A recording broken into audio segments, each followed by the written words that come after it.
everyone, welcome back to the My Favorite Things YouTube channel. I'm Karolyn and I'm stopping by today to share a process video for a spooky interactive card that I created featuring the Haunted House Die-namics, the Sassy Spooktacular stamp set, and the Ghostly Greeting stamp set and coordinating dies. I knew when I saw that haunted house that I needed to figure out a way to make that door open for a spooky surprise, and I'm so excited that I was able to figure it out.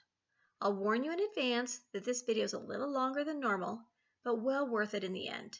So I hope you'll be patient with me. I sped up the camera in the areas that are less important to the construction of the mechanism, so let's get started. I started by trimming a piece of 4" by 5 1/4" masking material, and I die cut an aperture using the Haunted House Die-namics. I removed the backing paper, and I've adhered it to a 4" by 5 1/4" panel of watercolor paper. I've now removed the backing paper of the house mask, and I'm adhering that inside the aperture because I want to do some ink blending inside the windows. Before I start ink blending, I want to trim off the door of the mask, which I'm doing here with my detail scissors. I also added a strip of masking tape to the bottom of the panel, but in the end, that wasn't really necessary, as that area is ultimately covered up. I'm applying some lemon drop dye ink with my blending brush to all the open areas, the windows and the door. I'm building up the color to make it really intense and bright, but of course you can add as much or as little as you like. Now I can carefully remove the outside mask, making sure to leave the house mask in place. I want to block the areas that I previously inked up, so I'll use a few strips of Post-it tape for that. Keep in mind that when I started this project, I had a vision in my head, but I hadn't actually executed it in advance. So what you see here is my design process in action. Sometimes my precautionary steps are unnecessary. I'm just doing my best to keep from having to start all over because I messed something up, which you'll see that I did later on in the video. Okay, I die cut a mask for the moon using the A2 Circle STAX Dynamics, and I peeled off the backing paper and adhered it to the upper right-hand corner of the panel. Now I'm blending some poppy dye ink to the bottom third of the panel using my blending brush. Before I move on to the next color, I used my Teflon bone folder to make sure that the moon mask is securely adhered to the panel to make sure it doesn't lift while I'm blending. And then I'll blend some orange Zest dye ink to the middle of the panel, making sure to overlap it a bit with the poppy. Finally, I'll apply some lemon drop dye ink to the top of the panel, again overlapping it with the orange Zest to make sure that the colors blend evenly. And now I can remove the house mask to reveal the spooky blended background. The magic of masking and ink blending never gets old. Okay, off camera, I trimmed a 3/4" by 5 1/4" strip of steel gray cardstock, and I've positioned it at the bottom of the panel. I'll temporarily secure it in place with some purple tape, then I'll place the Haunted House die cut on top of the strip, making sure to position it so that the windows and door align. Once the house is in place, I'll use a pencil to trace the bottom edge of the house, and I'll use my detail scissors to trim that area away from the strip. Next, I die cut the spooky fence from more steel gray cardstock, and I'll use my detail scissors to trim away the excess fence so that I have a small piece for the left side of the house and a longer piece for the right side of the house. Here, I'm using my detail scissors to remove the door. The die includes score lines that make this step a breeze to cut right along that scored line. I need 2 doors, so I die cut another house, and I'm trimming away the door just as I did before. I used the pull tab from the Meet in the Middle Dynamics to die cut a pull tab from orange Zest cardstock. If you don't have this set of dies, you can trim a strip of cardstock that measures 3/4" by 5 1/4". I've positioned the pull tab so that it's somewhat centered across the door. The pull tab will be hidden behind the scenes, but again, I'm being as precautious as I can here. I'm marking the position of the pull tab for some reference points, and then I'll set the pull tab aside. Okay, I've pulled out my metal straight edge ruler and my craft knife, and I'm going to cut a super thin slot that's just a little bigger than the height of the pull tab. I've aligned the ruler on the exact edge of the door, and I'm running my craft knife just slightly beyond the 2 pencil marks that I made before. Then I'll shift the ruler just slightly enough that I can cut another slit with my craft knife. I'll use my detail scissors to snip the 2 ends of the slits to make a slot. And now I can slide the left end of the pull tab through that slot from the back of the panel to the front, and I'll position it so that the right end of the pull tab extends about 1/4 inch beyond the right edge of the panel. I'll temporarily secure it with some purple tape. Off camera, I die cut the boards from steel gray cardstock using the Haunted House Die-namics. This is the perfect size to use as a stopper for my mechanism, but for now I'm positioning it so that the long edge of the board aligns with the left edge of the door, and then I'll use my scoring stylus to score the pull tab on the left edge of the board. And I'll fold the pull tab on the scored line that I just made. I die cut a tab collar from printer paper. I folded it on the provided score lines, adhered some double-sided tape to one end of the collar, and secured the ends together. I've adhered more double-sided tape to the back of the collar. I've removed the backing paper, and I'll slide that onto the end of the pull tab and secure the collar to the back of the image panel. Okay, so here's where I made the boo-boo.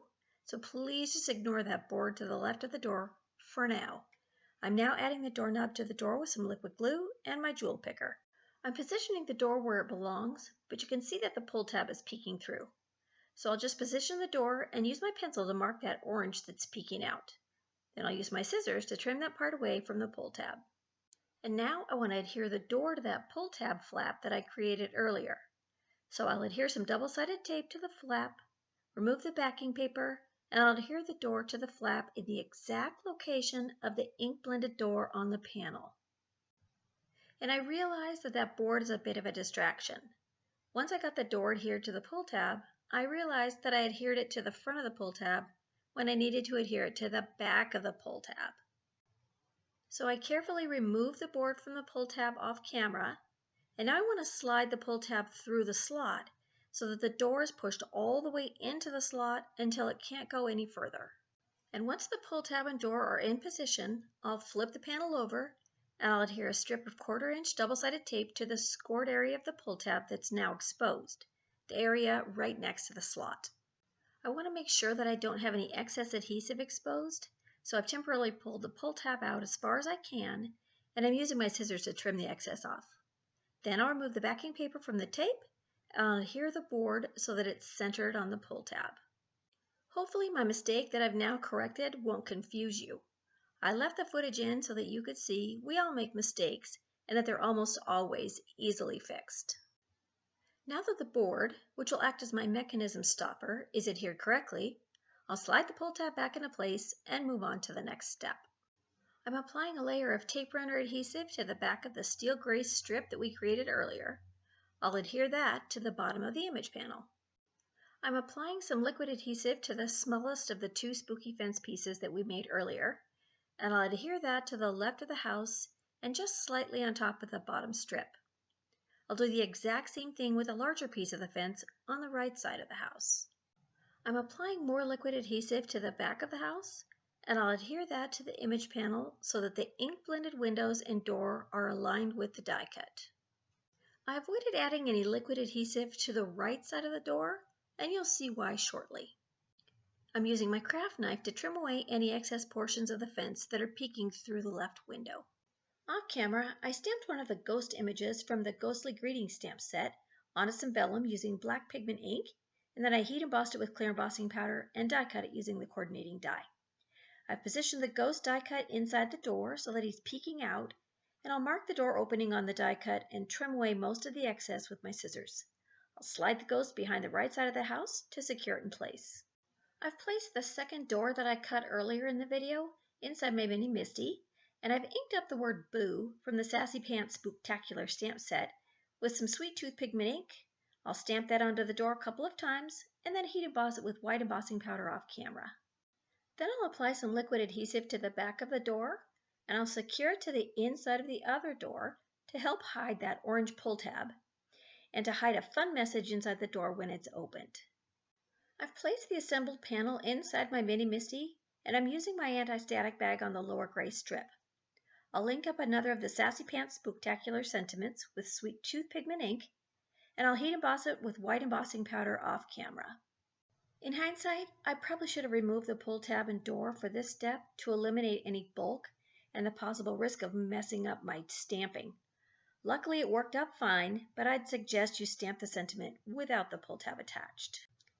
I've adhered some foam squares to the back of the image panel, making sure not to place any in places that might interfere with the movement of the mechanism. I'll adhere the panel to an A2 horizontal top bold black licorice card base. And now I'm just adding some spooky details to the image panel. I die cut 2 more boards from steel gray cardstock, and I'm adhering them to the windows using liquid glue. I die cut some clouds from some Grout gray cardstock using the cloud cover dynamics, and I'm adhering them over the moon with more liquid glue. I'll use my detail scissors to trim off the excess. And finally, I die cut the spooky tree from steel gray cardstock, and I'm adhering it to the right side of the house using some 1/8" double-sided foam tape. And now, when I pull on the pull tab, the door flies open, revealing that spooky ghost and his equally frightful message. How stinking fun is that? And that's it for me today, friends. I hope you'll give this new interactive door opening mechanism a try for yourself. Be sure and subscribe to the MFT YouTube channel for all the creative goodies that we share here on a regular basis. Thanks for watching and have a great day.